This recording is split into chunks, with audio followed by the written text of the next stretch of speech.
बहुत बहुत अभिनंदन है। तो प्रत्येक दिवस की भांति रात्रि 9 बजे हम यहाँ उपस्थित होते हैं चर्चा को लेकर, और आज भी यह चर्चा प्रारंभ हो रही है। तो विषय है ब्रह्म का शरीर में प्रवेश।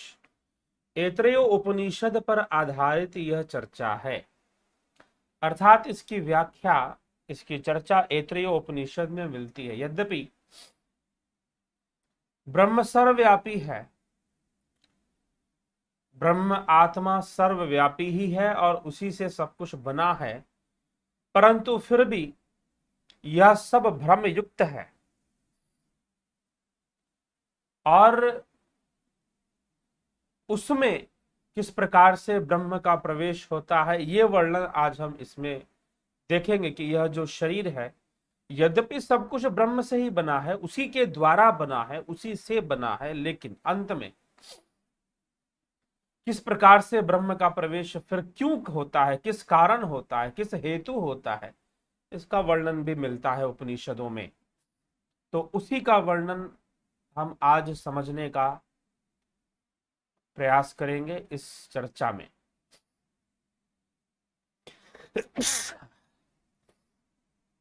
तो आप सभी बने रहें, जुड़े रहें और इसका लाभ उठाते रहें। तो चलिए हम थोड़ा सा इस विषय पर चर्चा करें, ठीक है। चलिए, कमेंट्स, आपके जो कमेंट्स हैं वो बाद में पढ़े जाएंगे, बाद में देखे जाएंगे कि आपने क्या कमेंट्स किए हैं, क्या विचार रखे हैं, वो बाद में उस पर हम चर्चा कर देंगे। चलिए आगे चलते हैं और इस पर देखते हैं कि प्रथम अध्याय का प्रथम खंड। तो प्रथम अध्याय के प्रथम खंड में ही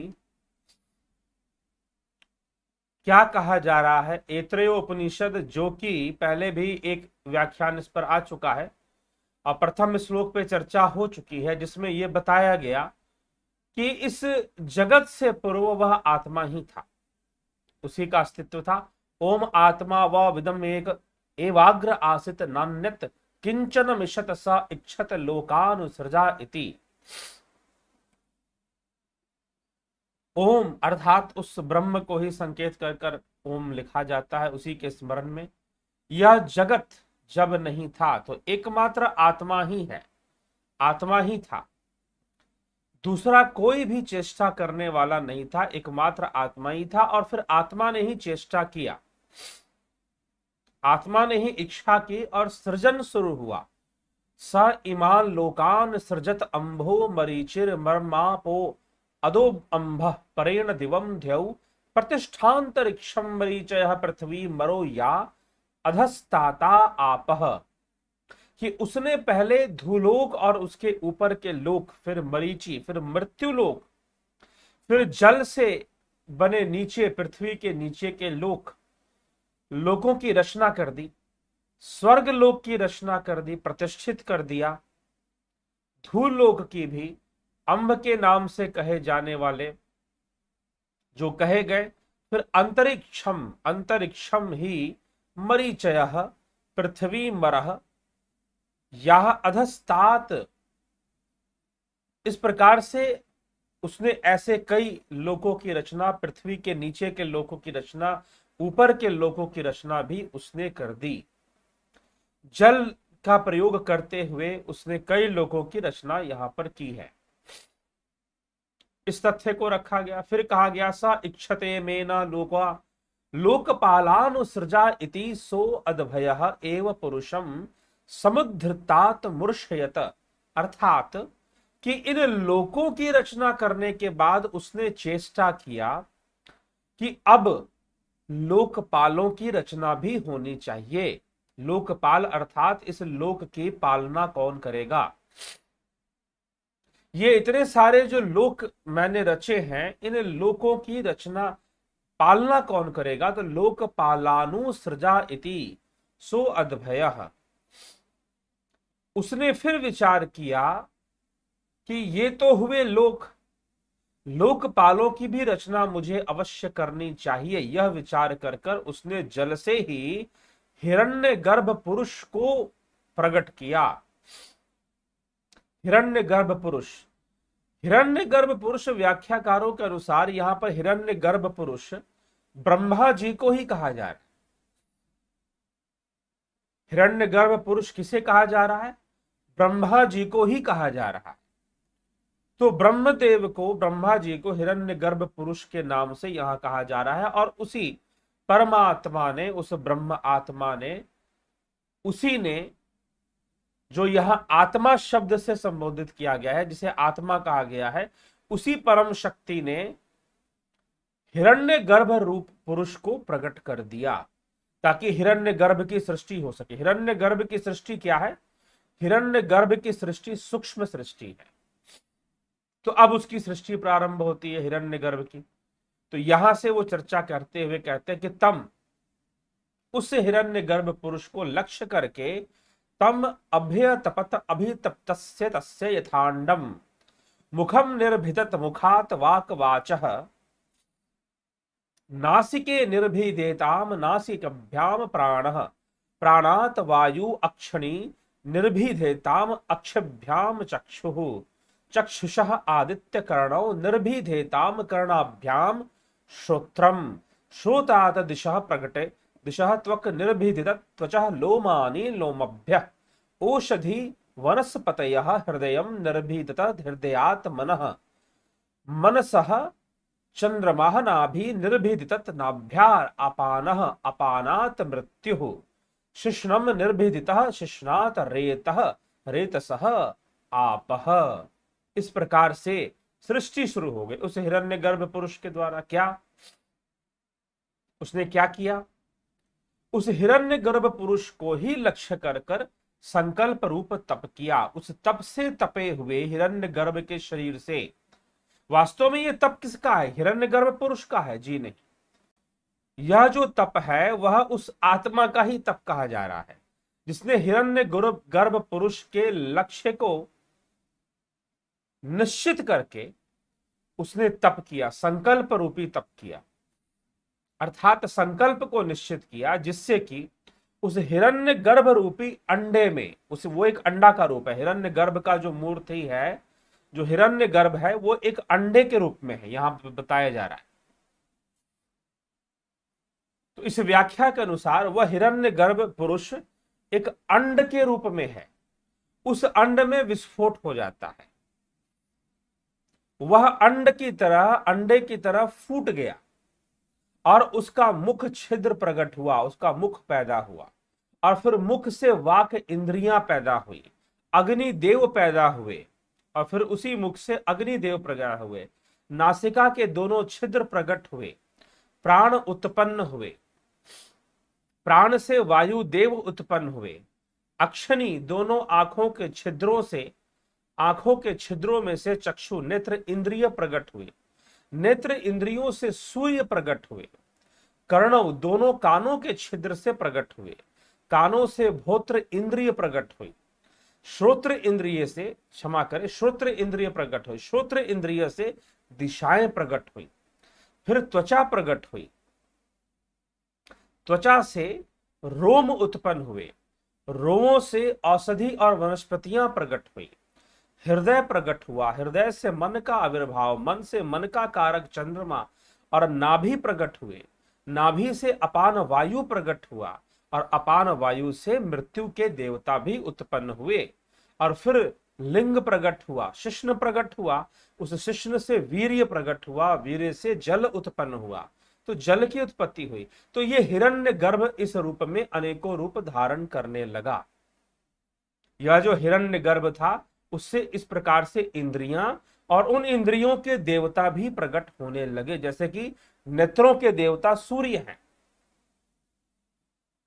तो वो प्रकट हुए, कर्णों के देवता दसों दिशाएं हैं तो वो प्रकट हो गए। तो इस प्रकार से कई वनस्पतियों के प्रकट होने की बात, रोमों से, रोमकूपों से वनस्पतियां प्रकट हो गई, त्वचा प्रकट हुई, रोमकूप प्रकट हुए, वनस्पति प्रकट हुई, शिश्न लिंग प्रकट हुआ, उससे वीर्य आया, वीर्य से जल बन गया। तो इस प्रकार की व्याख्या इस श्लोक में की जा रही है। तो ये सारी सृष्टि शुरू कहां से हो रही है? आत्मा से ही हो रही है। आत्मा की संकल्प से, अर्थात संकल्प उसकी एक परछाई है।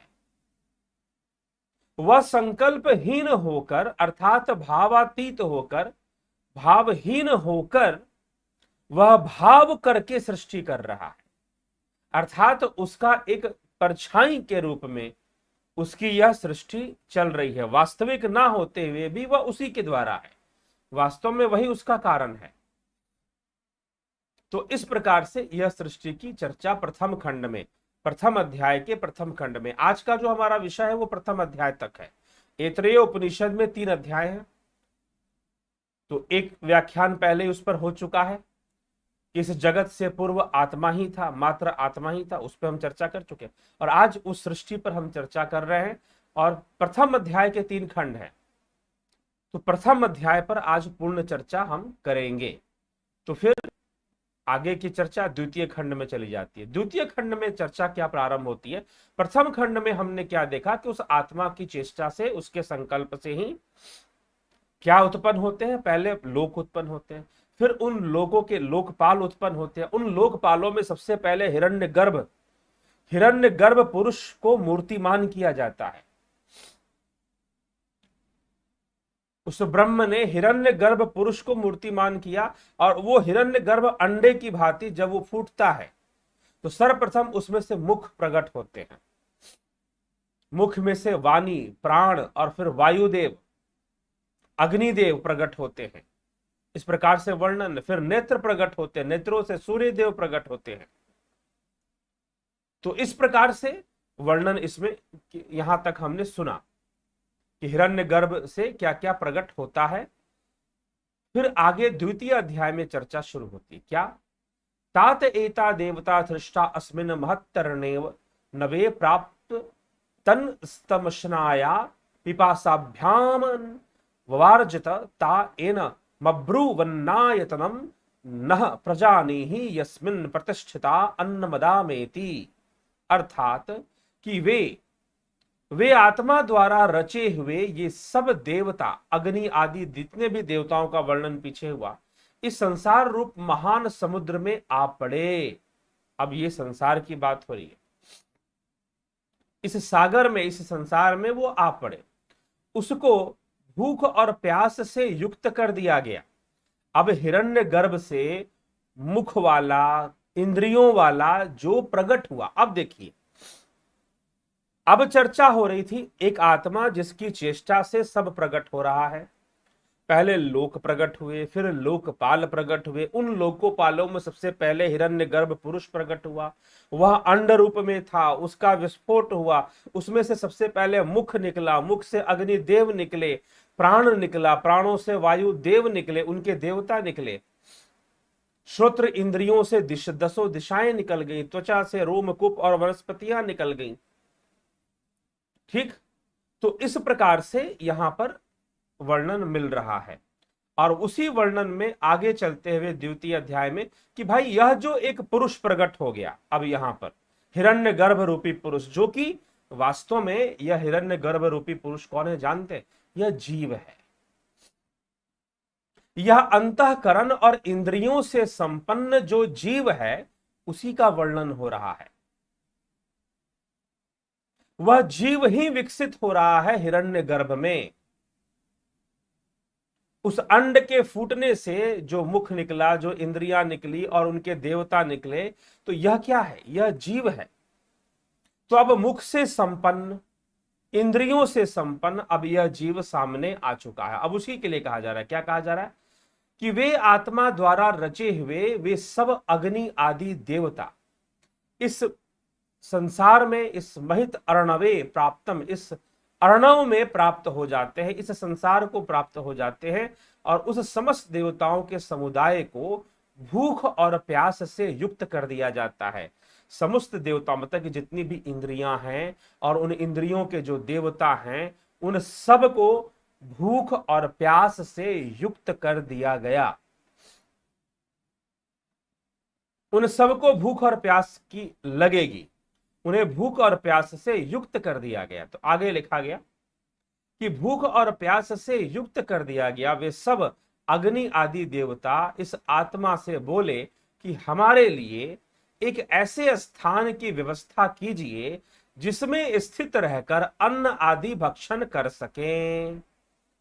अब उस पुरुष ने, जो हिरण्यगर्भ रूपी पुरुष से, वो स्वयं हिरण्यगर्भ नहीं है, लेकिन हिरण्यगर्भ रूपी पुरुष जो अंड रूप में था, उसके फूटने से वह जो नया पुरुष जो एक पैदा हुआ, जिसके मुख हैं, जिसके कान हैं, जिसकी आंखें हैं, जिसकी त्वचा है, तो वह जो प्रकट हुआ वो कह रहा है, वो क्या कह रहा है कि हे प्रभु, हे परमात्मा, हे आत्मा, आपने मुझे ये बनाया है, तो अब आप ऐसा कीजिए कि मैं तो भूख प्यास से युक्त हूं, आपने मुझे भूख प्यास से युक्त कर दिया है, इसीलिए एक ऐसे स्थान, आयतनम प्रजानीहि यस्मिन प्रतिष्ठिता, एक ऐसे स्थान की व्यवस्था कीजिए जिसमें स्थित रहकर मैं अन्न आदि का भक्षण, अन्नम अदाम इति, अन्न का भक्षण कर सकूं और भूख प्यास से निवृत्ति प्राप्त कर सकूं। यही प्रश्न कर दिया। अब ये प्रश्न कर दिया तो फिर उसके ऐसी इच्छा करने पर कि भाई उसे कोई ऐसा स्थान प्राप्त हो, तो कौन से स्थान से वो संतुष्ट होगा? तो उन सभी देवताओं के लिए जो कि इंद्रिय रूप में प्रकट हुए हैं, आंख, कान, मुख और उनके देवता, जैसे कि आंखों का देवता सूर्य हो गया, कर्णों का देवता दसों दिशाएं हो गई, मुख का अग्नि हो गया, नासिका का वायु हो गया, वायु देव हो गए, तो इन सभी देवताओं के हेतु कोई एक ऐसा स्थान बनाए जहां वह अपने भूख प्यास को मिटा सके। तो अब यहां पर एक बात आती है, मैंने पहले कहा कि हिरण्य गर्भ रूपी जो पुरुष है वह कौन है? वो जीवात्मा है, वही जीवात्मा है। अब वह जीवात्मा कह रहा है कि मुझे अपना भूख प्यास, आपने मुझे भूख प्यास दे दिया है, भूख प्यास से युक्त कर दिया है, अब इस भूख प्यास को मिटाने के लिए मुझे कोई स्थान दीजिए जहां पर रहकर मैं अपने भूख प्यास का नाश कर पाऊं, भूख प्यास को मिटा पाऊं, अन्न का भक्षण कर पाऊं और भूख प्यास से मुक्ति पाऊं। ऐसी उसने चेष्टा कर दी। ऐसी जब चेष्टा कर दी तब उस आत्मा ने उन सभी हिरण्य गर्भ रूपी सभी देवताओं के लिए, जो कि मुख और इंद्रियों के रूप, अन्य इंद्रियों के रूप में प्रकट हुए हैं, उनके स्वामी के रूप में प्रकट हुए हैं, उन सब देवताओं के लिए सर्वप्रथम गौ का शरीर, गाय का शरीर, गाम आनयत तह अब्रुवन न यह प्राप्त, कि अर्थात कि उसे गाय का शरीर दिया गया, तो उस देवता ने, उस जीवात्मा ने, जो कि हिरण्य गर्भ लोक में हिरण्य गर्भ पुरुष के द्वारा प्रकट हुआ है, तो उसने कहा कि मेरे लिए यह गाय का शरीर पर्याप्त नहीं है। ठीक ना? अब्रुवन न अयम अलम न वै इति ताभ्य अश्वम ता अब्रुवन अयम न अलम न वै इति, अर्थात कि मेरे लिए गाय का शरीर पर्याप्त नहीं है। तब उसे उस आत्मा ने घोड़े का शरीर दिया, अश्व का शरीर दिया। तब उसने कहा कि मुझे यह अश्व का शरीर भी पर्याप्त नहीं लग रहा, इसमें मेरी तृष्णा का अंत नहीं हो रहा, मेरी भूख नहीं मिट रही, मेरी भूख नहीं मिट रही। तब फिर क्या हुआ? ताभ्य पुरुषमानयात अब्रुवन सुकृतम बतेति पुरुषो वाव सुकृतम ता अब्रवी दधात यतनम प्रविष्टयति। ताभ्य, फिर उनके लिए, उन सभी देवताओं के लिए मनुष्य का शरीर लाया गया। उस आत्मा ने मनुष्य का शरीर सामने रख दिया कि मनुष्य का शरीर उससे लाया गया, तो वो बोले कि यह बहुत सुंदर है, यह शरीर मुझे बड़ा प्रिय लग रहा है। और मनुष्य शरीर की सुंदर रचना को देखकर सभी देवताओं ने कहा कि यह हमें पसंद है। तब उन्हें कहा गया, उस हिरण्यगर्भ पुरुष ने कहा कि तुम इन सब में प्रविष्ट हो जाओ, और वो सारे देवता इस मनुष्य के शरीर में प्रविष्ट हो गए। उसके बाद अगले श्लोक में कहा जा रहा है, अग्निवाकः भूत्वा मुखम प्राविशत वायु प्राणः भूत्वा नासिके प्रविशत। अब देखिए, अब यहां पर पहले, अब यहां पर सृष्टि क्रम को बताया गया है कि पहले हिरण्य गर्भ सृष्टि हुई, सूक्ष्म सृष्टि हुई पहले, उसके बाद स्थूल सृष्टि हुई। क्योंकि मनुष्य का शरीर स्थूल है और हिरण्यगर्भ पुरुष सूक्ष्म है। तो उस हिरण्यगर्भ पुरुष से सूक्ष्म लोक में पहले क्या बना? जीवात्मा बना। आगे विषय यह और स्पष्ट होते हुए आएगा कि हिरण्यगर्भ, अंड रूपी हिरण्यगर्भ के फूटने से मुख निकला। यह मनुष्य का शरीर नहीं था, यह जीव था। अभी उसको रहने के लिए स्थान चाहिए, क्योंकि उसे भूख और प्यास से युक्त कर दिया गया। जब उसे भूख और प्यास से युक्त कर दिया गया तो उसने कहा, उसी जीवात्मा ने कहा कि भाई मुझे भूख और प्यास से युक्त किया गया है, मुझे इंद्रियों से युक्त किया गया है, तो मुझे कोई ऐसा स्थान दिया जाए जहां मैं अपने भूख और प्यास को खत्म कर सकूं, पूर्ण कर सकूं, परिपूर्ण कर सकूं।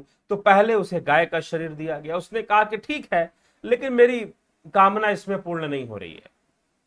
फिर उसको अश्व का शरीर दिया गया, तो उससे भी उसने कहा कि इसमें भी मैं पूर्ण नहीं हो रहा हूं। फिर अन्य शरीर भी दिए गए, लेकिन उसको संतुष्टि नहीं हुई। तो अंत में उसे मनुष्य का शरीर रखा गया। और जैसे ही उसे मनुष्य का शरीर रखा गया, वो प्रसन्न हो गया कि हाँ, ये अच्छा है, ये उत्तम है, ये अत्यंत आकर्षक और सुंदर है। और तब वह हिरण्यगर्भ, अंड से प्रकट होने वाला वह पुरुष वही जीवात्मा है। वह इस मनुष्य शरीर में प्रवेश करता है। वो गाय में भी प्रवेश किया, वह घोड़े के शरीर में भी प्रवेश किया, संतुष्टि ना मिली तो अंत में मनुष्य के शरीर में प्रवेश किया, क्योंकि मनुष्य ही पूर्ण काम होने का सामर्थ्य रखता है। मनुष्य ही पूर्णता तक पहुंचने का सामर्थ्य रखता है। इसीलिए अंत में उसने अपनी कामनाओं को पूर्ण करने हेतु कौन सा शरीर धारण किया? मनुष्य का शरीर धारण किया, मानव शरीर धारण किया। तो यह उपनिषद इस प्रकार से इस श्रृंखला को बता रहे हैं। अब इस कैसे शरीर धारण किया, अब क्या क्या घटना होती है, क्योंकि जब क्या क्या निकला था हिरण्यगर्भ अंड से, क्या निकला था? पहले मुख निकला, मुख से अग्निदेव, नासिका से वायुदेव, प्राणवायु और वायुदेव निकल गए। और फिर श्रोत्र इंद्रियां, श्रोत्र इंद्रियों से दसों दिशाएं देव रूप में निकली थी। अब उसी की चर्चा होगी। अग्नि देवता वाक्य इंद्रिय बनकर मुख में प्रविष्ट हुए। अब जो ये अग्निदेव प्रकट हुए थे, वो कहां प्रविष्ट हुए? मनुष्य के मुख में प्रविष्ट हो गए। वायु देवता प्राण बनकर नासिका छिद्रों में प्रविष्ट हो गए। और आदित्य सूर्य देवता नेत्र इंद्रिय बनकर दोनों चक्षुओं में प्रविष्ट हो गए। और दशों दिशाओं के अभिमानी देवता श्रोत्र इंद्रिय बनकर कर्णों कानों में प्रविष्ट हो गए। और औषधि वनस्पति, औषधि और वनस्पतियों के अभिमानी देवता रोमों में, रोमकूपों में, हमारी त्वचा के अंदर जो रोमकूप है उसमें प्रविष्ट हो गए, त्वचा में प्रविष्ट हो गए। चंद्रमा मन आदि बनकर, अर्थात मन जो इंद्रियों का राजा है, वो स्वयं चंद्रमा आदि उसमें प्रविष्ट हो गए। ज्योतिष में भी चंद्रमा को मन का कारक कहा गया है। हृदय प्रवासित, हृदय में प्रविष्ट हो गया। और फिर जो मृत्यु का देवता था, जो मृत्यु को देने वाला था, वह अपान वायु में प्रविष्ट हो गया। अपान वायु जो पेट के निचले हिस्से में जो प्रवाहित होती है नीचे की ओर, अपान वायु के माध्यम से नाभि में प्रविष्ट हो गया। जल का अभिमानी देवता वीर्य बनकर लिंग में प्रविष्ट हो गया। जल देव, वरुण देव कहां पर प्रविष्ट हो गए? लिंग में प्रविष्ट हो गए। तो इस प्रकार से पहले तो वो हिरण्यगर्भ से प्रकट हुए, हिरण्यगर्भ का मुख प्रकट हुआ, उस मुख से अग्निदेव प्रकट हुए, नासिका प्रकट हुई, उस नासिका से वायुदेव प्रकट हुए। और अब जो है वो सबके सब मनुष्य शरीर में कैसे प्रवेश कर गए?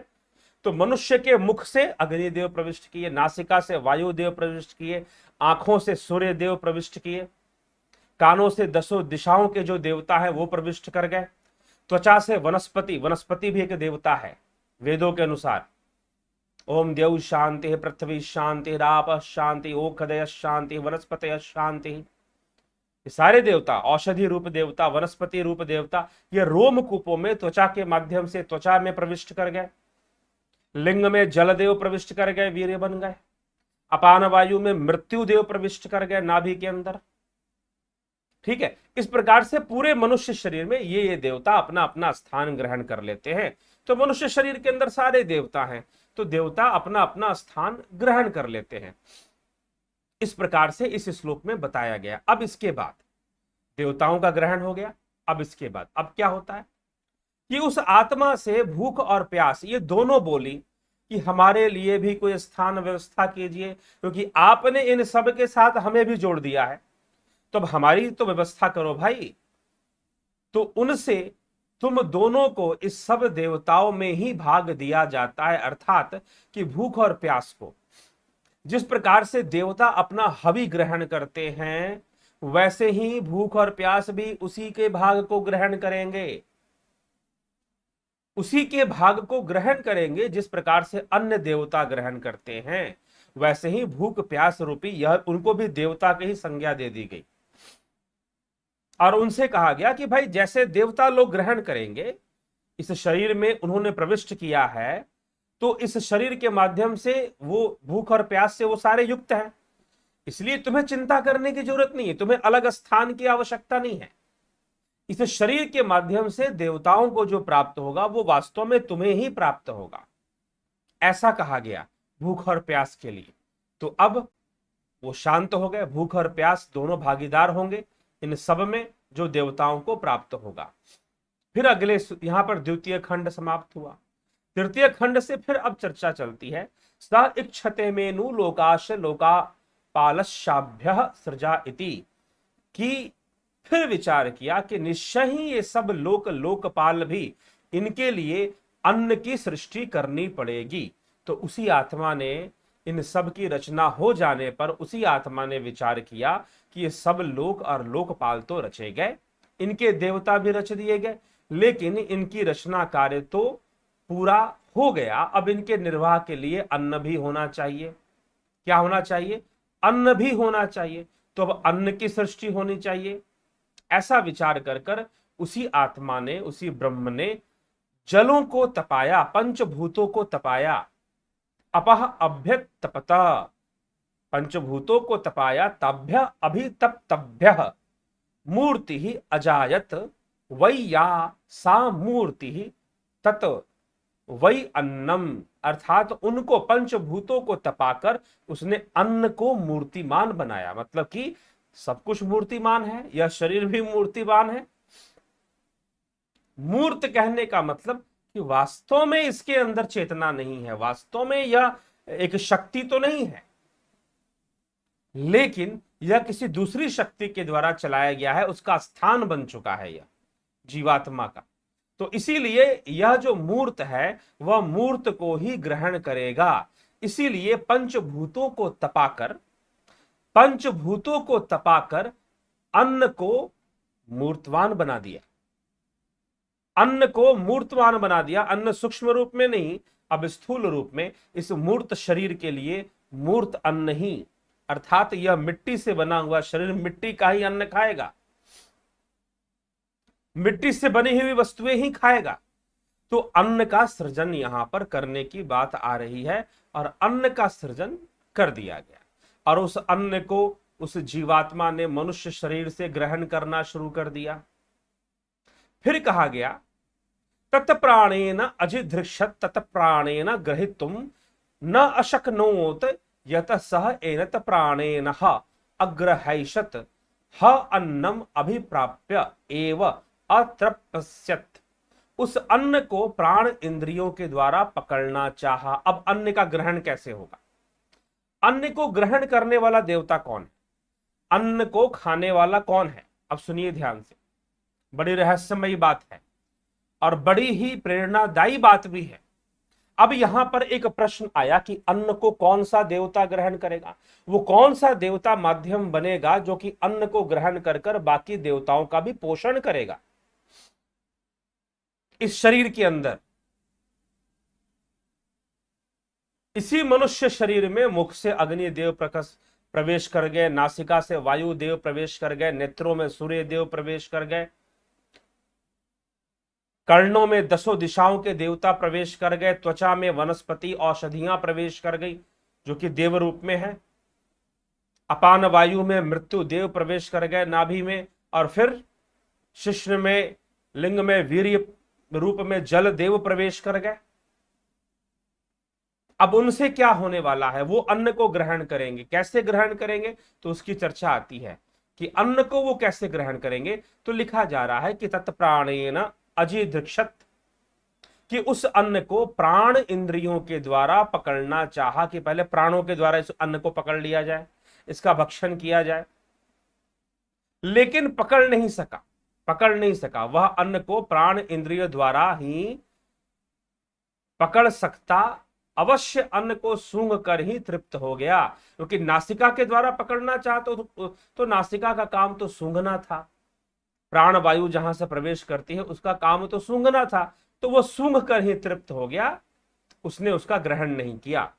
तब जो है तचक्षुषा अजिधृक्षत तत्चक्षुषा ग्रहितुम, अर्थात तब चक्षु से, आंखों से पकड़ने का प्रयास किया, तो वो आंखें तो उस अन्न को देखकर ही तृप्त हो गई, पकड़ नहीं पाई, ग्रहण नहीं कर पाई।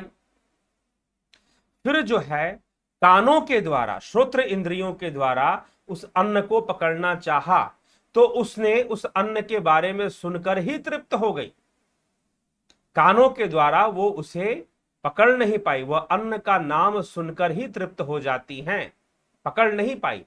तब उसको चमड़ी के द्वारा, ये जो हमारी चमड़ी है, ये एक इंद्रिय, इसके द्वारा पकड़ने का प्रयास किया गया, तो भी वह मात्र स्पर्श से ही तृप्त हो गई, वह पकड़ नहीं पाई। फिर क्या हुआ? तत्मनसा अजिधृक्षत तत्मनसा ग्रहितुम न अशक्नोति सह एनत मनसा अग्रहैषत अन्नम ध्यात्वा एव अत्रपस्यत, अर्थात कि उसको मन से पकड़ना चाहा, उसको मन से भी ना पकड़ पाए। यदि वह इसको ही पकड़ लेता तो अवश्य ही अन्न को चिंतन कर कर ही तृप्त हो जाता, लेकिन वह अन्न को नहीं पकड़ पाया, यह कर्ण अन्न को नहीं पकड़ पाए। अगर पकड़ पाते तो सुनकर ही तृप्त हो जाते, खाने की जरूरत नहीं पड़ती ना, अन्न के बारे में सुनो और तृप्ति हो जाती, आंखों से अन्न को देखो और तृप्ति हो जाती, लेकिन तृप्ति नहीं होती है। इसीलिए आंखों से अन्न नहीं पकड़ा गया, कानों से नहीं पकड़ा गया, त्वचा से नहीं पकड़ा गया, और फिर नासिका से भी नहीं पकड़ा गया, मन से भी नहीं पकड़ा गया, मन के द्वारा भी वह अन्न नहीं पकड़ा गया।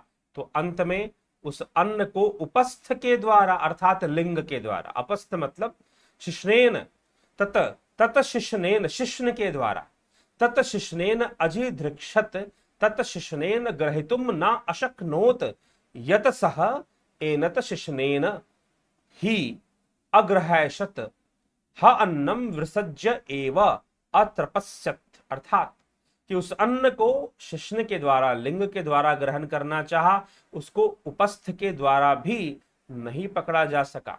यदि इसको उपस्थ के द्वारा पकड़ पाता तो अवश्य ही अन्न का त्याग करके ही तृप्त हो जाता। ठीक, अब उस अन्न को अपान वायु, अपान वायु, ठीक है जी, किसके द्वारा प्रयास किया गया? अपान वायु, जो मृत्यु, जिसके द्वारा मृत्यु के देवता का प्रवेश है, मृत्यु देव, यहां पर मृत्यु को भी देव कहा गया है, तो मृत्यु देव का प्रवेश अपान वायु में है। तो उस अन्न को अपान वायु के द्वारा ग्रहण करना चाहा तो उसको ग्रहण कर लिया गया। अपान वायु ही ग्रहण अर्थात ग्रहण करने वाला है। जो वायु अन्न से जीवन की रक्षा करने वाले के रूप में है वह अपान वायु है। जब हम भोजन करते हैं तो वह भोजन मुख से, भोजन नली है, उसके माध्यम से अमाशय में जाता है, पेट में जाता है, पेट से फिर छोटी आंत में जाता है, बड़ी आंत में जाता है, और जो उसका रस है, जो ग्रहण करने योग्य तत्व है, वो छोटी आंत के द्वारा ग्रहण कर लिया जाता है। डाइजेशन सिस्टम, डाइजेस्टिव सिस्टम आपने पढ़ा हो, पाचन तंत्र। तो अब यहां पर थोड़ा सा इसके बारे में बता रहे, समझ में आएगा आपको अपान वायु का काम। तो वास्तव में अन्न को ग्रहण किसने किया? अपान वायु ने किया। अपान वायु कौन सी वायु है? जब हमने मुख में भोजन डाल दिया और मुख में भोजन के बाद जिस प्रेशर से, जिस दबाव से वह अपान वायु का दबाव है, वह अपान वायु का दबाव है जो कि भोजन को पेट में ले गया, पेट से छोटी आंत में ले गया। अब छोटी आंत की संरचना बड़ी कॉम्प्लेक्स है, ऊपर नीचे वो घूमती रहती है, उसमें ले गया और उस अपान वायु से फिर बड़ी आंत में ले गया। कौन ले गया? अपान वायु ले गया। तो अन्न को ग्रहण करने वाला इस शरीर में कौन है? अपान वायु है। और एक और बात, अपान वायु का रहस्य क्या है कि अपान वायु में ही मृत्यु देव का प्रवेश है। तो वह अपान वायु अन्न को ग्रहण कर कर जीवन भी दे रहा है और मृत्यु की यात्रा भी कराने वाला है। ठीक है जी, मृत्यु की यात्रा भी कराने वाला है। तो अपान वायु ही हमारे शरीर के अंदर, आंतों के अंदर जो वायु चलती है, इंटेस्टाइन में जो वायु चलती है, जो प्रेशर चलता है, वह क्या है? और अपान वायु कहां से मिलती है? श्वासों के द्वारा ही मिलती है भाई। इसीलिए तो कहा जाना, जो आप श्वास लेते हो आपकी नाभि तक, आपके पेट के अंदर, हाँ, कुछ जितनी आवश्यकता है उतनी हवा फेफड़े में जाती है और बाकी वायु पेट में जाती है। ठीक है, तो पेट के अंदर जाती है, वही अपान वायु में परिवर्तित होकर एक प्रेशर डेवलप करती है, जिससे कि भोजन जो है आंतों के अंदर घूमता रहता है, गुरुत्वाकर्षण के विरुद्ध भी घूमता है। बड़ी आंत में जाएगा तो पहले ऊपर जाता है, फिर ऐसे चलता है, फिर नीचे आता है, फिर मल द्वार से बाहर निकल जाता है। और वो आते जो सोखना था, जो तत्व सोखने थे, सोख लेती है, लेकिन ये सारा मूवमेंट किसका है? अपान वायु का है। तो इसीलिए यहां पर कहा जा रहा है कि अपान वायु ही अन्न को ग्रहण करने वाला है। ठीक है, अब उसे अन्न मिलना, अब उस जीवात्मा को अन्न मिलना शुरू हो गया। अब उसे अन्न मिलना शुरू हुआ, तब क्या हुआ कि सह इक्षत नु इदम मत ऋते कथम स्यात इति, सह इक्षत यदि वाचा अभिव्याहृतम, यदि प्राणेन अभिप्राणितम, यदि चक्षुषा इष्टम दृष्टम, यदि श्रोत्रेण श्रुतम, यदि त्वचा स्पृष्टम, यदि मनसा ध्यातम, यदि अपानेन अभ्यापानितम, यदि शिश्नेन विसृष्टम। अर्थात कि अब उसने सोचा कि निश्चय ही यह मत ऋते, यह मेरे बिना किसी प्रकार रहेगा नहीं। उसने यह विचार किया कि मेरे बिना नहीं रहेगा। यदि वाणी द्वारा बोलने की क्रिया कर ली, घ्राण इंद्रियों द्वारा सूंघने की क्रिया कर ली, नेत्रों द्वारा देखने की क्रिया कर ली, श्रवण इंद्रियों के द्वारा सुनने लगा, त्वचा द्वारा स्पर्श करने लगा, मन द्वारा मनन करने लगा, अपान द्वारा अन्न को ग्रहण करने लगा, शिश्न द्वारा मूत्र और वीर्य का त्याग करते हुए संतान की उत्पत्ति भी करने लगा। इतना इतना करने के बाद ही सारी बातें अभी पूर्ण नहीं हुई हैं। अब वह आत्मा कहता है, वह ब्रह्म कहता है, उसने विचार किया कि अब इसके भीतर मेरा प्रवेश होना चाहिए। विचार कीजिए कि उसने मनुष्य शरीर में अपना स्थान बना लिया, जीवात्मा ने। चिंता मत कीजिए, अंत से अब लास्ट में पूरा सीक्वेंस फिर से रिपीट कर दूंगा। तो मनुष्य शरीर में स्थान बना लिया, इंद्रियां हो गई, इंद्रियों के देवता हो गए, अन्न का ग्रहण होने लगा, सारी प्रक्रिया चलने लगी। अब वो क्या कर रहा है? अब वो आत्मा देखता है कि भाई यह तो आंखों से देख रहा है, कानों से सुन रहा है, त्वचा से स्पर्श कर रहा है, जिह्वा से स्वाद ले रहा है, नासिका से सुगंध ले रहा है, मन से मनन कर रहा है। मन भी तो एक इंद्रिय है, मन से मनन कर रहा है और अपान वायु से अन्न का ग्रहण कर रहा है और शिश्न से, अपने लिंग से मूत्र विसर्जित करता है और वीर्य के द्वारा संतान की उत्पत्ति भी करता है। ठीक है भैया, सब कुछ हो रहा है अब तो, लेकिन एक कमी तो फिर भी है। कमी यह है कि मेरा शुद्ध रूप तो इसमें नहीं है ना। अब उस आत्मा की चेष्टा, अब वो आत्मा की चेष्टा, वो फिर से इच्छा करता है, फिर से कि भाई मेरा शुद्ध रूप इसमें होना चाहिए। अभी पूर्ण नहीं हुआ ये, क्योंकि जब तक मेरी उपस्थिति नहीं है, जब तक मैं शुद्ध रूप में नहीं, यद्यपि ये जो कुछ भी बना है, हिरण्यगर्भ बना, हिरण्यगर्भ से इंद्रियां बनी, इंद्रियों की सृष्टि उसमें हुई, पंचभूतों से अन्न बन गया, पंच तन्मात्राएं बनी। सांख्य में इसी सृष्टि का एक अलग तरीका से 25 तत्वों का वर्णन इसी सृष्टि के बारे में किया गया। यहां ऐतरेय उपनिषद में इस प्रकार से, क्योंकि ऐतरेय उपनिषद आत्मा प्रधान है, तो सारी सृष्टि आत्मा से ही बताई जा रही है, आत्मा की चेष्टा से बताई जा रही है। तो उसने सोचा कि भाई सब कुछ तो हो रहा है, मुख से खा रहा है, स्वाद ले रहा है, और आंखों से देख रहा है, नासिका से सूंघ रहा है, त्वचा से स्पर्श कर रहा है, कानों से सुन रहा है, अपान वायु से अन्न को ग्रहण कर रहा है, मन से मनन कर रहा है, और लिंग से संतान की उत्पत्ति कर रहा है, मूत्र और जो मलमूत्र है उसका भी विसर्जन कर रहा है, उत्सर्जन क्रिया, उत्सर्जन स्थान से वह सब भी कर रहा है, सब कुछ तो हो रहा है। अब तो क्या ये कंप्लीट हो गया जी, पूरा हो गया? वो कहता है कि नहीं, अभी पूरा नहीं, अभी पूरा नहीं हुआ, अभी इसकी सृष्टि पूरी नहीं हुई, क्योंकि अभी तो यह मेरे द्वारा ही बनी हुई चीज है, लेकिन सत्य नहीं है, सत्य नहीं है, ये सब नश्वर चीजें हैं, लेकिन मैं ईश्वर रूप, मेरा प्रवेश होना चाहिए, मेरा प्रवेश होना चाहिए, मेरा विशुद्ध रूप इसमें होना चाहिए। यह मेरा ही रूप है, लेकिन अशुद्ध है, अपूर्ण है, अशुद्ध है, तो शुद्धता के लिए मेरा भी प्रवेश होना चाहिए, तभी यह जान पाएगा कि उसे यह शरीर किस लक्ष्य के लिए मिला है, मेरी ही प्राप्ति के लिए मिला है, मुझ में ही लीन होने के लिए मिला है। तो अब वह आत्मा क्या सोचता है? आत्मा संकल्प करता है, चेष्टा करता है कि सब कुछ तो हो गया, अब इस मनुष्य शरीर में पैर और इन दोनों में किस मार्ग से मैं प्रविष्ट हो जाऊं? पैर से प्रविष्ट हो जाऊं, मन से प्रविष्ट हो जाऊं, किस इंद्रिय से मैं प्रविष्ट हो जाऊं? ऐसा विचार उस आत्मा ने किया, और ऐसा विचार करके स अतमेव सीमानम विद्यार्थया द्वार प्रापद्ध सहसा विधृतृनाम द्वास्तत तदेत नादनम सह एतम एव सीमानम विदार्य एतया द्वारा प्रापदत सा एषा द्वा विधृति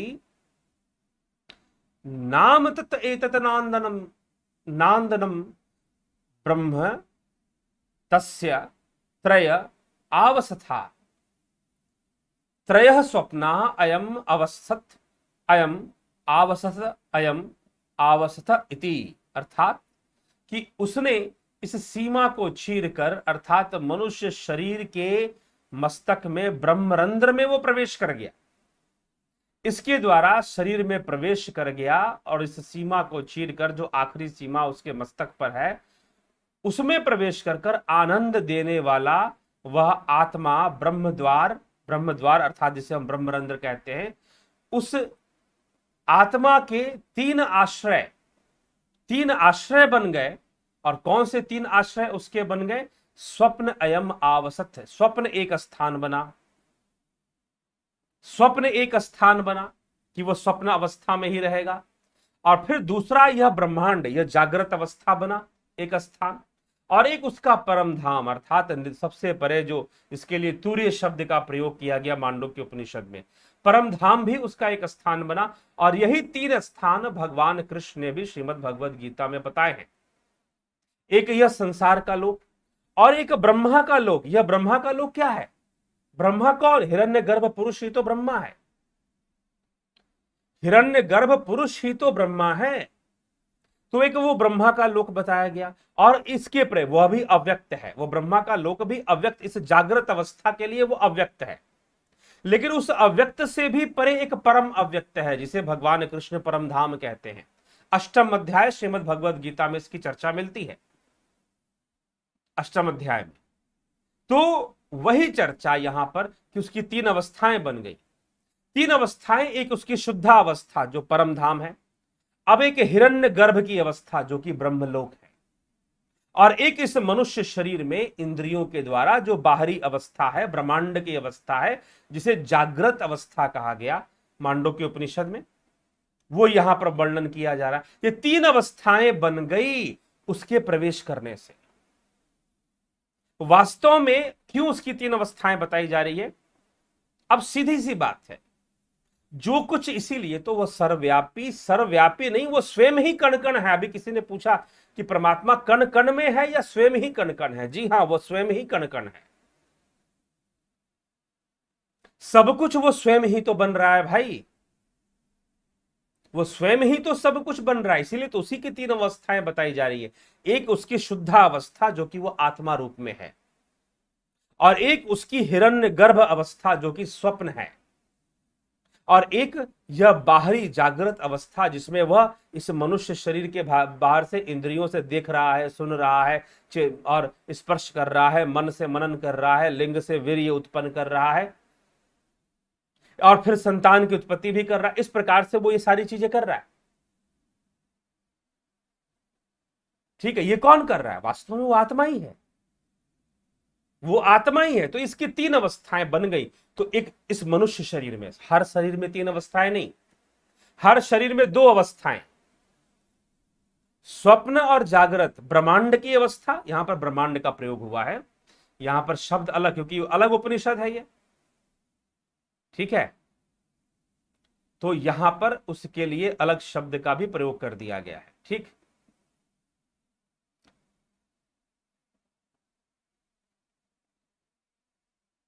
तो कारण रूप तीन अवस्थाएं हैं, वे ही इसके तीन स्वप्न हैं। तीसरा यह संपूर्ण ब्रह्मांड है, तो यहां पर तीसरा यह संपूर्ण ब्रह्मांड। तो आवसत अयम आवसत इति, यह अयम आवसत इति बता कि ये तीसरी अवस्था जो ब्रह्मांड के अंदर, जो शरीर के अंदर जो अवस्था बन रही है, वह इसकी तीसरी अवस्था। इसी शरीर में उसकी तीन अवस्थाएं हो गई। क्यों? क्योंकि वह शुद्ध रूप में प्रवेश कर गया। शुद्ध रूप में प्रवेश करने के कारण परम धाम भी यही हो गया। उस परम धाम तक अपने ध्यान योग से पहुंचना पड़ेगा मनुष्य को, मनुष्य को। ठीक है, तो वो मनुष्य के अंदर इस प्रकार से शुद्ध रूप में भी प्रवेश कर गया। दो अवस्थाओं में तो पहले से था। तो मनुष्य रूप में प्रकट हुए सजातो भूतान्य भिव्यक्षत किमि हान्यम, मनुष्य रूप में प्रकट हुए उस पुरुष ने पंच महाभूतों की अर्थात भौतिक जगत की रचनाओं को चारों ओर से देखा। यहां दूसरा कौन है यह कहा, उसने अंतर्यामी परम पुरुष को ही सर्वव्यापी परम ब्रह्म रूप में देखा। अहो, बड़े सौभाग्य की बात है कि उसने अपने आप को ही परब्रह्म के रूप में देखा। अब यहां से अहम ब्रह्मास्मि को भी सिद्ध करने का प्रयास, अहम ब्रह्मास्मि को भी सिद्ध करने का प्रयास। अब आप कहोगे अहम ब्रह्मास्मि नहीं हो सकता, क्योंकि तुमने ब्रह्म का साक्षात्कार नहीं किया, और ब्रह्म का साक्षात्कार स्वरूप का साक्षात्कार है। जब जब तुम ये कहते हो कि वो परमात्मा, परमात्मा तो है, वो हम पर कृपा करेगा, इसका मतलब तुमने किसी अलग सत्ता को देखा जो तुमसे अलग है। यह ज्ञान नहीं है, यह अज्ञान है। जब जब तुमने कहा कि जीव और ब्रह्म अलग अलग है, तब तब तुमने उपनिषदों का खंडन किया। यहां जो ऐतरेय उपनिषद में जो चर्चा चल रही है,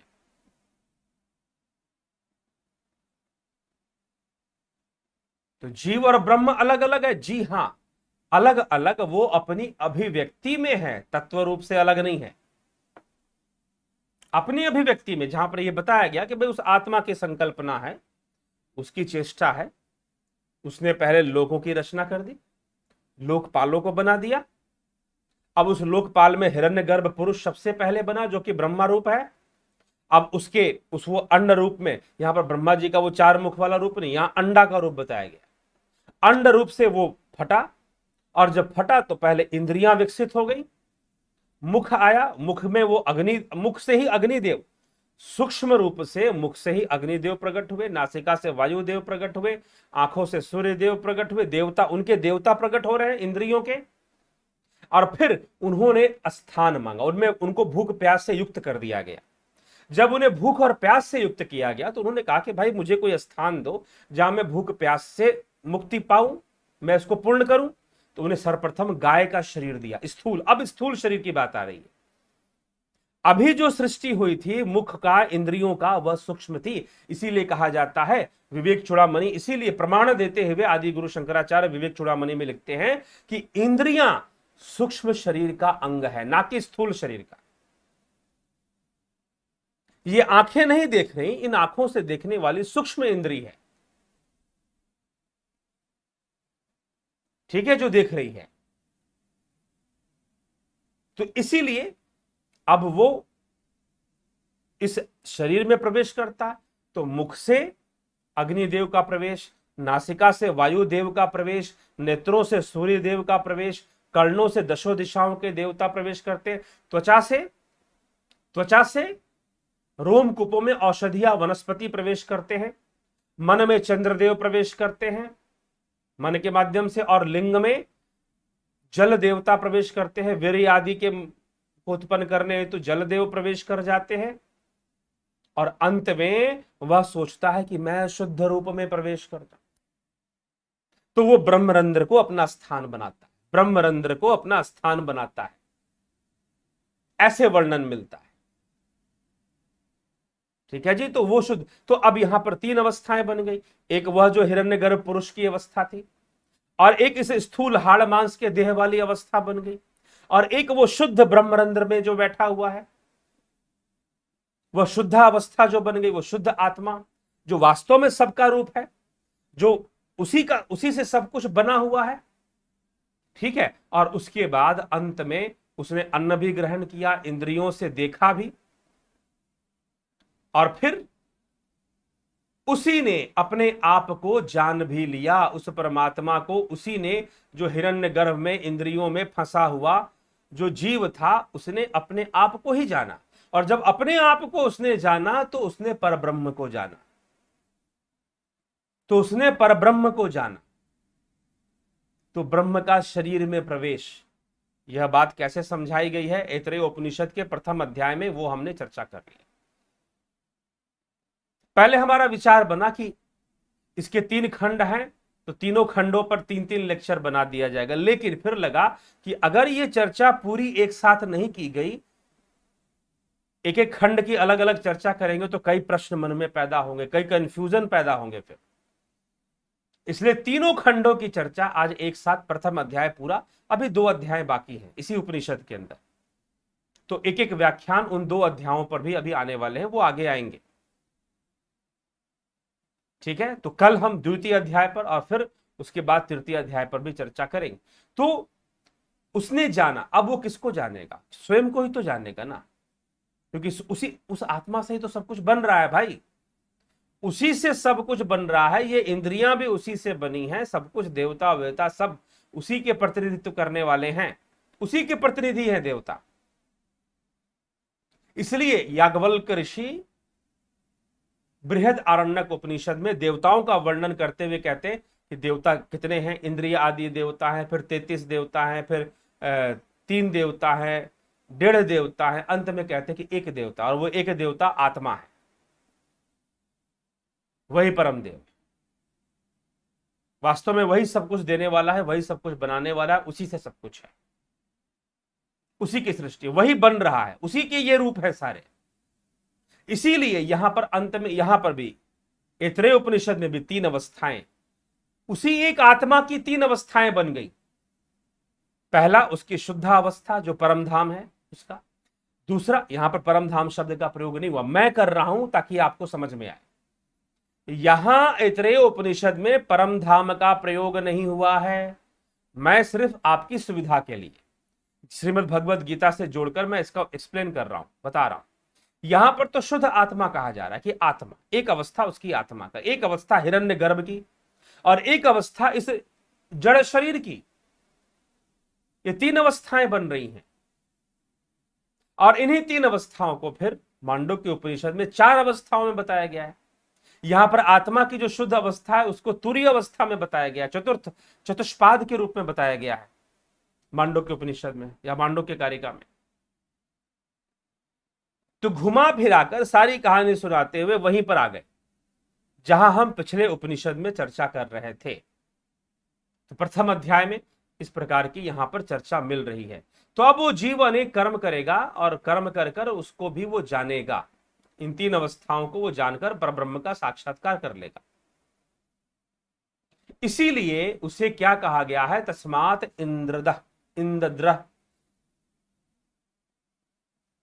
इंद्रदा नाम वै संतम तम परोक्षेन इति आचक्षते हि देवा परोक्ष प्रिया इव, हि देवा परोक्ष प्रिया इव।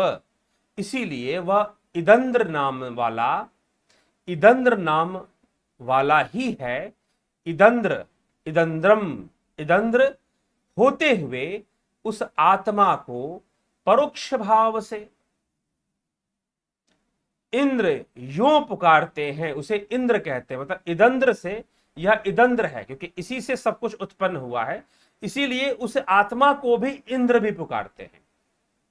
तो देवता लोग मानो परोक्ष भाव से कही हुई बातों को पसंद करने वाले होते हैं। देवता लोग मानो तो इसी परोक्ष भाव से पसंद करने वाले होते हैं, इनडायरेक्टली जो बातें कही गई। तो इस प्रकार से इदंद्र इंद्र कहा गया। वास्तव में ये इंद्र भी, इदंद्र से इंद्र कहा गया क्योंकि इंद्र भी उस आत्मा को ही कहा जा रहा है, देवताओं का राजा, सारे देवता उसके प्रतिनिधि, उस आत्मा को, शुद्ध अवस्था को ही कहा जा रहा है क्योंकि उसी से तो सब आ रहा है। वैसे तो मन को भी इंद्र कहा गया है क्योंकि मन इंद्रियों का राजा है शरीर के अंदर, लेकिन उन सबका राजा भी वह आत्मा ही है, इसलिए उसे भी इदंद्र कहकर इंद्र नाम से भी जाना गया है। उस आत्मा के लिए भी इंद्र शब्द का प्रयोग कर दिया गया क्योंकि वही तीन अवस्था में आ रहा है, एक उसकी शुद्ध अवस्था, एक हिरण्यगर्भ की अवस्था। तो यहां पर ये तीन लोगों का भी वर्णन साफ हो जा रहा है। अनेक लोग बनते हैं लेकिन ये तीन लोग, ठीक है।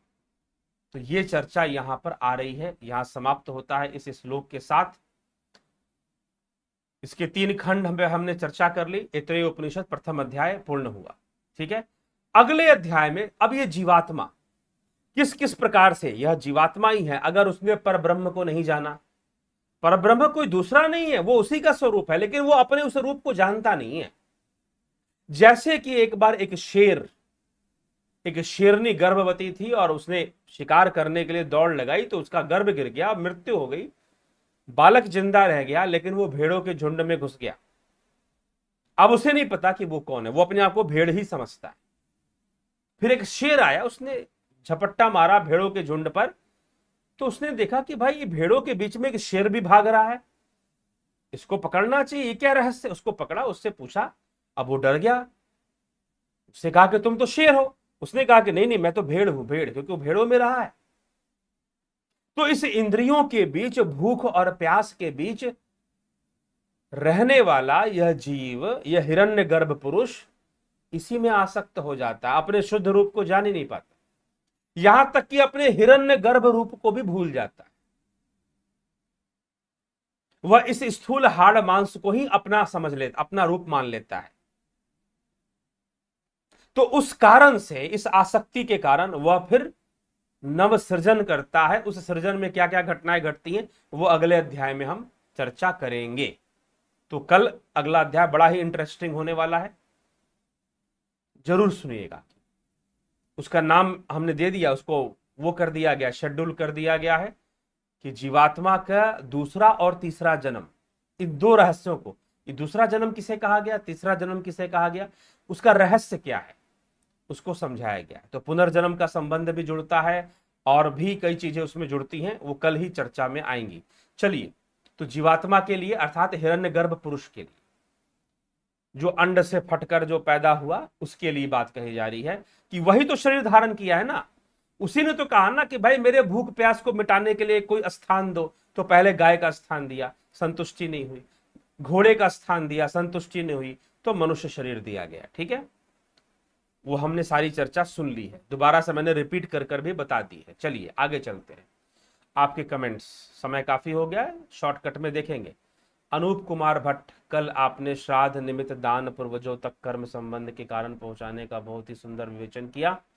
आहार जानने की जिज्ञासा है कि मुखादि, हाँ पुत्र देते हैं, क्योंकि पुत्र जो हैं मुखाग्नि देते हैं कि पुत्र ही नरक से मुक्ति का मार्ग है। पुत्र का अर्थ है जो नरक से मुक्ति दे, नरक से मुक्ति देने वाला। और पुत्री कौन, पुत्री भी नरक से मुक्ति देती है, तो इसलिए पुत्र और पुत्री यह दो नामकरण किए गए हैं। तो पुत्र नरक से मुक्ति देने वाला माना गया है, इसीलिए पुत्र ही देता है। गोपाल शर्मा प्रणाम, जगत नारायण जी, वैश्विका रावत जी अभिनंदन, Chitranjan Barua ji, Vikram Singh ji, Smita Sawant ji, Usha Srivastava ji, Shanti Mohanty ji, the entire body is inside Brahma, then why how a Brahma enters the body. अभी पूरा क्लियर हो गया, बता दिया, यही तो बताया गया गुरुदेव का शरण में।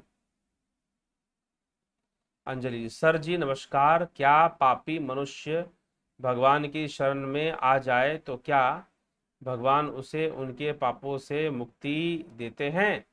भगवान क्यों पापों से मुक्ति देंगे उसे?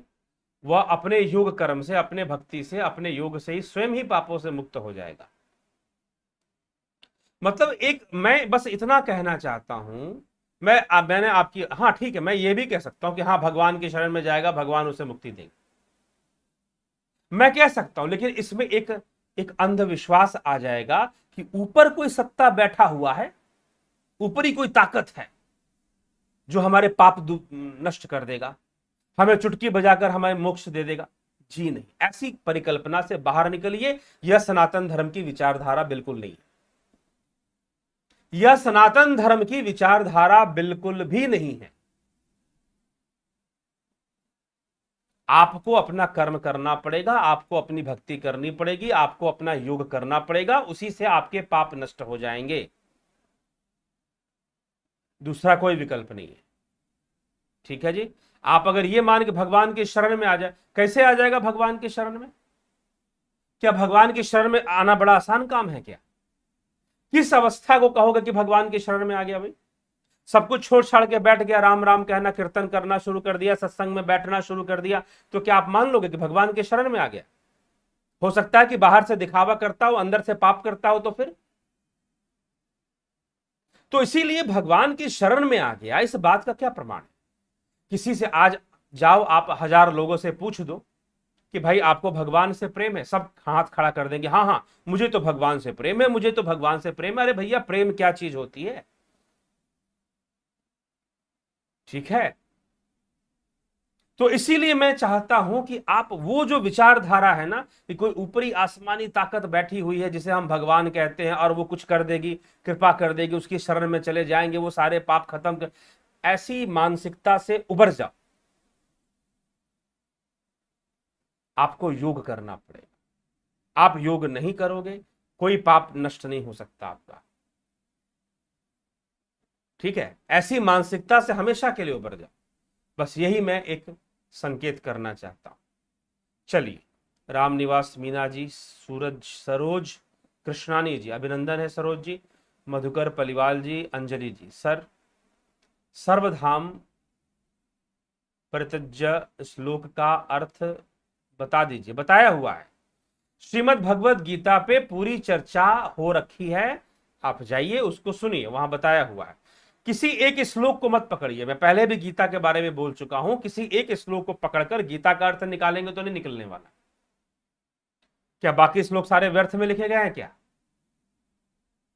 पहली बात तो गीता को सुनने और समझाने वाले गीता का परिवेश ही छोड़ देते हैं, वो भूल जाते हैं कि गीता तो युद्ध भूमि में वाची जा रही है, और उसको वाचने और सुनने वाले कोई साधु सन्यासी नहीं है, कोई गृह त्यागी नहीं है, राजा है। श्री कृष्ण भी राजा है, अर्जुन भी राजपुरुष है, युद्ध भूमि में खड़े हैं, दोनों गृहस्थ हैं, और अर्जुन भगवान समझा भी रहे कि ब्रह्मचारी बनने के चक्कर में मत पड़ना, गलती से निष्काम कर्म करना। तो फिर आप पता नहीं उसमें से क्या क्या ढूंढ के निकाल देते हो, क्योंकि कोई श्लोक आपने पढ़ लिया और उसी को सब कुछ मान लिया। तो उसी को सब कुछ मानना वो बड़ा ही गलत होगा, वो श्री कृष्ण के प्रति वो गलत होगा, भगवान के प्रति वो गलत होगा। ठीक है, तो इसीलिए पूरी गीता पढ़े, अर्थ पता चल जाएगा कि उस श्लोक का क्या अर्थ निकलना चाहिए। जो कुएं के मेंढक है वो तो कुएं का मेंढक ही बनाने का प्रयास करेंगे, गुरु जी सुना देंगे कि सर्वधर्मान परित्यज्य मामेकम शरणम व्रज, मेरे प्रति समर्पित हो जाओ। अपने चेलों को अपने ही प्रति समर्पित कराने के चक्कर में उस श्लोक का प्रयोग, तो जितना दुरुपयोग गीता के श्लोकों का होता है उतना दुरुपयोग शायद ही किसी ग्रंथ का होता होगा। चलिए कोई बात नहीं, सुनिए जाकर गीता, उसमें मैंने पहले ही चर्चा कर दी, अब नई चर्चा यहां क्यों करूं। अजित भाई पटेल, सत्यमेव जयते, ऋषि गेमर जी, अभिषेक कुमार जी, अभिनंदन आपका सबका, योगेंद्र पंडित जी, राजू पाल जी, सुखराम गहलोत, अशोक गोयल, अंजू श्रीवास्तव अभिनंदन, कन्हाई कुमार अभिनंदन, अंजलि जी।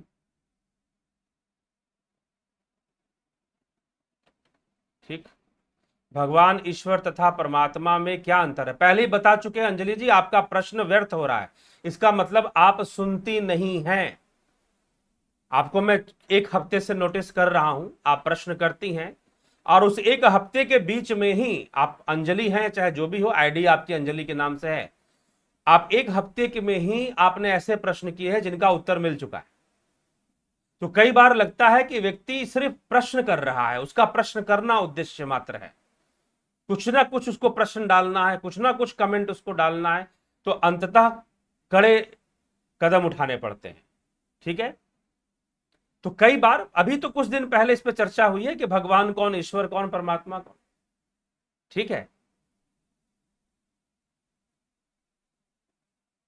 ठीक है।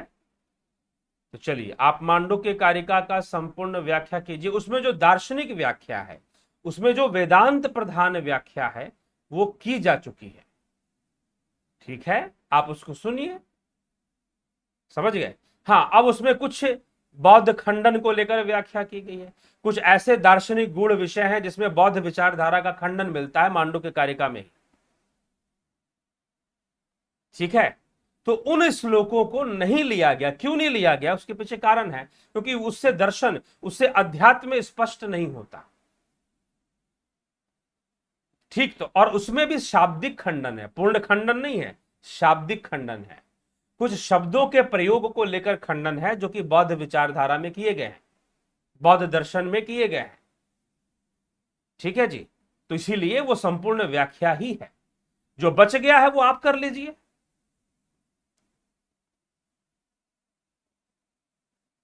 तो यह चीज है, क्योंकि दार्शनिक चर्चा है, मांडुक्य उपनिषद की का विस्तार है मांडुक्य कार्य का।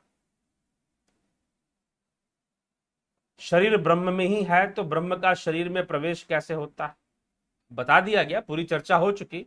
इसी विषय पर आज चर्चा हुई है, आप ना सुने तो रिपीट करके सुनिए।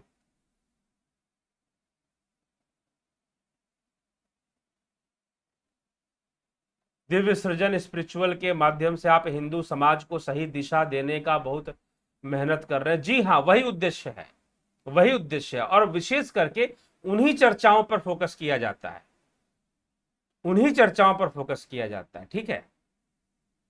ये तो चर्चाएं अन्य भी बहुत सारी होती हैं, लेकिन जो समाज में, आज के समाज में, आज के हिंदू समाज में जो बातें व्याप्त हैं, जो भ्रम व्याप्त है, उसका दूर होना जरूरी है, वो दूर होना जरूरी है अध्यात्म को लेकर। बाकी अन्य और भी सारी चीजें हैं। ठीक है जी। जब तक वो दूर नहीं होगा, बाकी हम क्या अन्य चीजों को समझ पाएंगे। ऋषि गेमर जी नमस्ते गुरु जी, स्वप्न अवस्था पर प्लीज डिटेल वीडियो बनाइए। बना हुआ है, मांडुक्य कारिका में बना हुआ है। ठीक है, स्वप्न अवस्था को ही फोकस करते हुए बनाया जाएगा, लेकिन 3 अवस्थाओं की जो चर्चा हुई है मांडुक्य उपनिषद पर, जो चर्चाएं हैं, आप उसको जरूर सुने, उसमें चर्चा है बीच में हम।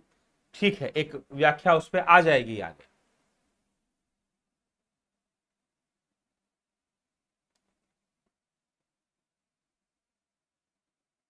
ठीक। सर जी, परमात्मा को सृष्टि निर्माण की क्यों जरूरत पड़ी, इसके लिए योग करना पड़ेगा। आप अगर ये जानना चाहते हैं कि परमात्मा को सृष्टि निर्माण की क्यों आवश्यकता पड़ी, तो इसके लिए आपको योग करना होगा। योग मार्ग से जब आप वहां जाएंगे तो आपको पता चलेगा कि उसको आवश्यकता क्यों पड़ी। ठीक है। एक अन्य विचारधारा यह कहती है, अगर हम मांडुक्य को ही ले ले, तो मांडुक्य के अनुसार उसने कोई सृष्टि नहीं की, स्वाभाविक रूप से सारी चीजें हैं। क्योंकि एक बात आप लोग नहीं पकड़ रहे हैं, क्या नहीं पकड़ रहे हैं, जिसको मैं डेली रिपीट करता हूं, डेली रिपीट करता हूं, डेली बोलता हूं, कि आपके सारे प्रश्न इस इंद्रिय जगत में हैं, और यह इंद्रिय जगत मिथ्या है, वैज्ञानिक रूप से भी मिथ्या है। मात्र आध्यात्मिक और शास्त्रीय चिंतन छोड़ दीजिए, तो वैज्ञानिक रूप से भी यह मिथ्या है।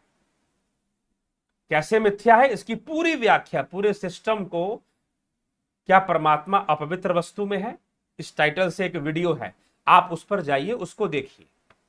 ठीक है। तो निश्चय ही आप इसका उत्तर प्राप्त कर लेंगे। तो अगर आप ये जानना चाहते हैं तो योग मार्ग पर चलिए, ध्यान योग के द्वारा पहुंचिए, वहां तक आपको उत्तर मिल जाएगा, अन्यथा उत्तर हमने बता रखा है। यह तो एक सृष्टि क्रिया को समझाने के लिए ऐतरेय उपनिषद में यह श्रृंखला ऐसे बताई गई। लेकिन मांडुक्य उपनिषद या मांडुक्य विचारधारा तो यह मानती है कि कोई सृष्टि नहीं हुई, स्वाभाविक रूप से सब कुछ है, और इंद्रिय जगत में तो भ्रम है, क्योंकि इंद्रियों की सीमा है। इंद्रियां सब कुछ नहीं देख सकती, इंद्रियां सब कुछ नहीं देख सकती हैं। डेली में बताता हूं ये बात। इंद्रियों के द्वारा जो भी दिख रहा है भ्रम है, भ्रम। और आपकी सारी आसक्ति, आपके सारे रिश्ते नाते, आपके सारे भोग आसक्ति इंद्रियों में ही तो है, और कहां पर है? तो इंद्रियों से दिखने वाला सब कुछ एक भ्रम मात्र, एक माया है। इसलिए इसे माया, इंद्रिय जगत को माया जगत ही कहा गया है। इंद्रियों का निरोध कर दीजिए, इंद्रियों का निरोध करने से जगत का निरोध हो जाएगा, और जैसे ही जगत का निरोध होगा शुद्ध आत्मा, शुद्ध आत्मा हो जाएगा। पिंजड़े में कैसे फंस गया, एक शेर पिंजड़े में फंस गया, निकलने का रास्ता अगर मिल जाएगा ना तो पता चल जाएगा फंसा कैसे था। इसीलिए आपको यह सलाह दी जा रही है कि योग कीजिए, ध्यान योग से जुड़िए, उसे कीजिए और उसकी प्राप्ति कीजिए, आपको प्राप्ति हो जाएगी। आपको पता चल जाएगा कि उसको सृष्टि करने की आवश्यकता क्या पड़ी। लेकिन सारे प्रश्न इस पिंजड़े में बैठे बैठे नहीं मिलने वाला।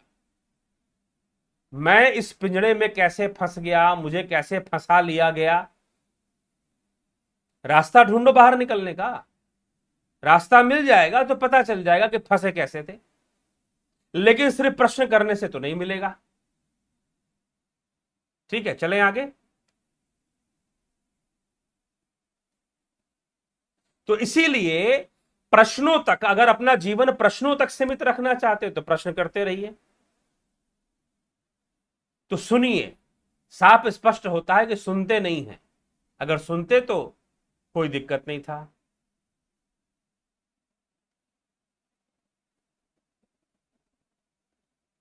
अफंता प्रोडक्शन, योग भिषा, कनेक्ट गॉड, वाई, ये स्पष्ट ही नहीं हो रहा क्या कह रहे हैं गुरु जी। फिर कुछ उपनिषद में जीव और सृष्टि को किस आधार पर अनादि कहा है, कृपया प्रकाश डालने की अनुकंपा करें।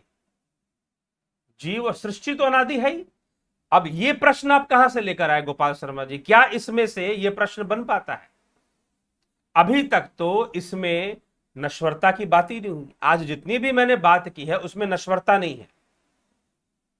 उसमें बस इतना कहा जा रहा है कि आत्मा का संकल्प, उसकी चेष्टा, और उससे ऐसे ऐसे संरचनाएं शुरू होती हैं, हिरण्यगर्भ, उससे अंड, और उससे ये इंद्रियां प्रकट होती हैं। अब इंद्रियों के देवता वो स्थान मांगते हैं, हमें कोई स्थान दो। पहले उन्हें गाय का स्थान दिया गया, नहीं पसंद आया, घोड़ा का स्थान दिया गया, नहीं पसंद आया, मनुष्य का स्थान दिया गया, पसंद आ गया। वो उसमें प्रवेश कर गए, मुख से अग्निदेव प्रवेश किए, नासिका से, इतनी सारी चर्चा हो गई। उस चर्चा से आपका प्रश्न संबंध नहीं बना रहा है किसी भी प्रकार, क्योंकि आदि अनादि की कोई चर्चा ही अभी तक नहीं हुई। अभी आगे होगी द्वितीय अध्याय में और तृतीय अध्याय में। ठीक है, और जीव अनादि क्यों है ये कितनी बार पहले मैंने उत्तर दे चुका हूं मैं। क्योंकि जीव मोक्ष को प्राप्त करता है, शरीर के मरने से जीव नहीं मरता है। ठीक है, तो आप सुनते नहीं हैं, इसीलिए आप ऐसा प्रश्न करते हैं। ऐतरोपनिषद का प्रस्तुतकर्ता कौन?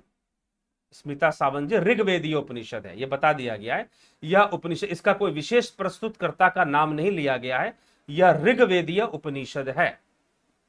ठीक, ये स्पष्ट रूप। आप इससे पहले वाला ऐतरेय उपनिषद पर यह दूसरा व्याख्यान है। आप पहले व्याख्यान में जाइए, स्टार्टिंग में सुनिए, वहां आपकर बताया। आपने वो नहीं सुना होगा, शायद इसीलिए प्रश्न कर रही है।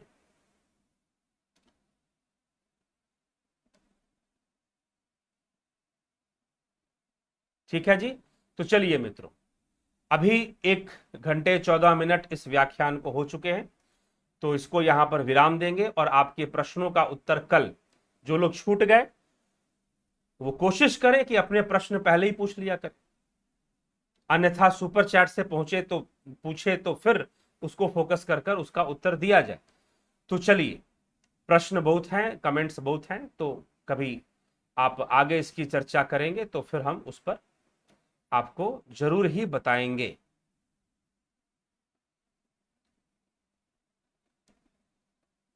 अभी इसको यहां विराम देते हैं, इस व्याख्यान को, कि समय की भी एक मर्यादा होती है।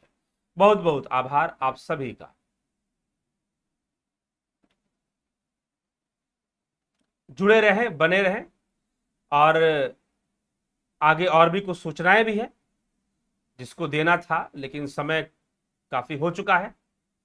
तो सूचनाओं के बारे में, तो कुछ सूचनाएं जो देनी थी वो आपके मेंबरशिप से संबंधित, ध्यान योग के कोर्स से संबंधित, कि विशेष कोर्स कुछ आने वाले हैं ध्यान योग से संबंधित, उसके बारे में बताया जाएगा। बाकी यह जो जुपिटर और सन मेंबरशिप का जो कोर्स है वह 11 तारीख से शुरू हो रहा है। तो किसी ने पूछा कि अगला डेट क्या है, तो अगला डेट 29 तारीख है। जुपिटर और सन मेंबरशिप का जो अगली तारीख है, तो आज 9 हो गया, 10 तक, कल तक जो ज्वाइन करेंगे उनका कोर्स 11 तारीख से शुरू हो जाएगा। लेकिन उसके बाद जो ज्वाइन करेंगे उनका कोर्स 29 तारीख से, 29 of the month of the June, 29 तारीख से उनका कोर्स फिर शुरू किया जाएगा सन और जुपिटर के लिए। ठीक है। हाँ, अंतर्राष्ट्रीय योग दिवस है, उसमें कोई हम एक प्रोग्राम लेकर आएंगे तो उसके बारे में हम आगे आने वाले वीडियो में बताएंगे। लेकिन मैंने बता दिया कि कल तक जो लोग ज्वाइन करेंगे उनका कोर्स 11 तारीख को शुरू हो जाएगा, और उसके बाद जो ज्वाइन करेंगे उनका कोर्स 29 जून से शुरू होगा। तो हर महीने लगभग 11 और 29 से यह कोर्स शुरू होगा। ठीक है। तो बहुत बहुत आभार आप सभी का।